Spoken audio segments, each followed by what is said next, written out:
Welcome সবাইকে ডাকবাংলো সাইমনে। আমি চলে এসেছি আপনার জন্য দুটো ভৌতিক ঘটনা নিয়ে, যেটা আপনাদের খুব ভালো লাগবে। আর আমাকে ভৌতিক ঘটনা বা সত্য ভৌতিক ঘটনা পাঠাতে হলে অবশ্যই ডিসক্রিপশনে দেখুন, আমার ইউটিউবের ডিসক্রিপশনে দেওয়া আছে ফেসবুক পেজের লিঙ্ক এবং আমার নির্দিষ্ট ফেসবুক লিঙ্ক। সেখানে গিয়ে আপনি ভৌতিক ঘটনা পাঠাতে পারেন।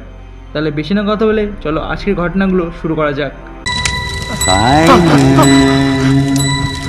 Simon, you're back.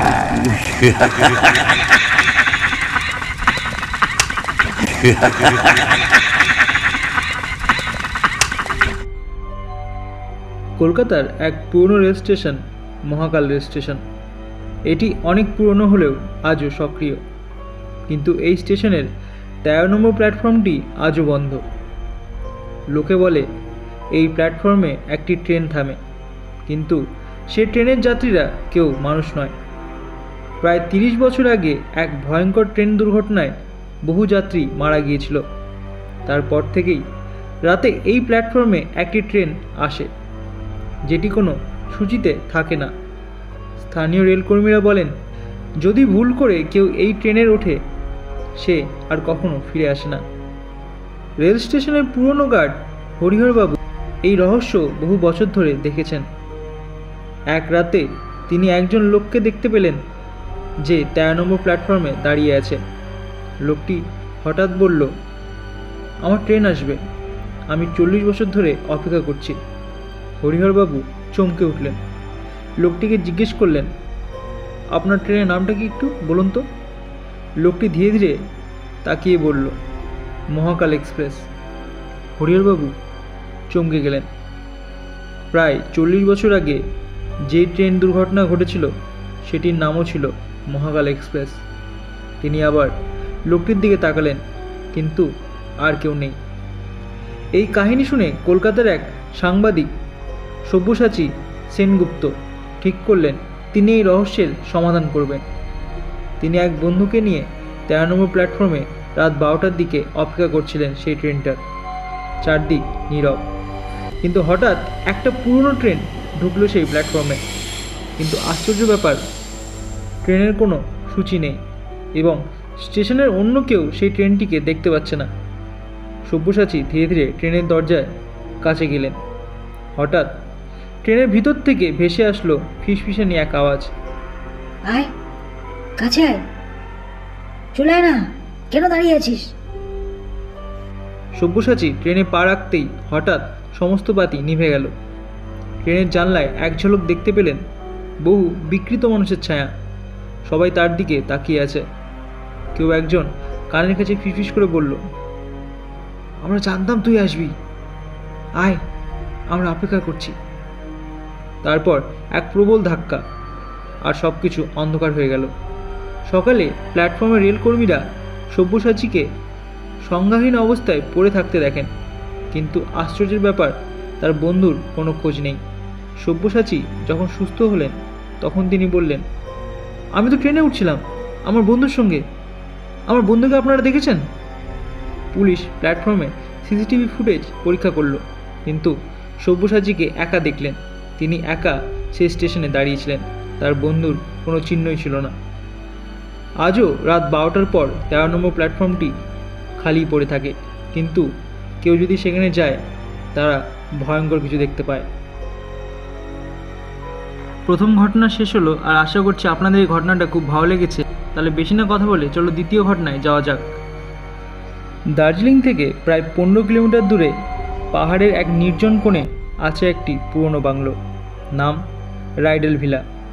এই বাংলোর চারপাশে এক অদ্ভুত নীরবতা কাজ করে, যেন সময় এখানে থেমে গেছে।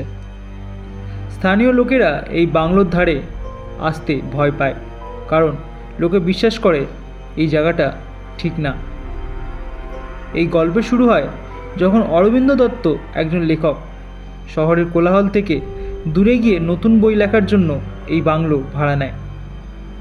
স্থানীয়রা তাকে বারবার সাবধান করেছিল, বাবু এই বাংলো ভাড়া নেবেন না, এই বাংলোতে খারাপ কিছু আছে, আপনি অন্য জায়গায় চলে যান।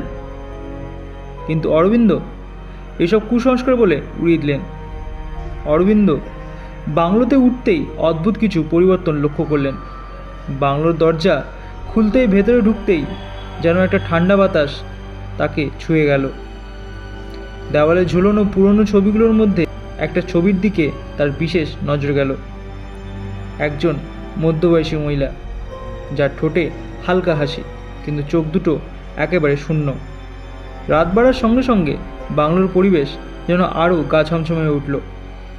অরবিন্দ কাজ করতে করতে অনুভব করলো তার পেছনে সবসময় যেন কেউ একটা দাঁড়িয়ে আছে। মাঝরাতে আচমকা দরজায় কড়া নাড়ার শব্দ। অরবিন্দ ধীরে ধীরে দরজা খুললেন, কিন্তু বাইরে কেউ নেই।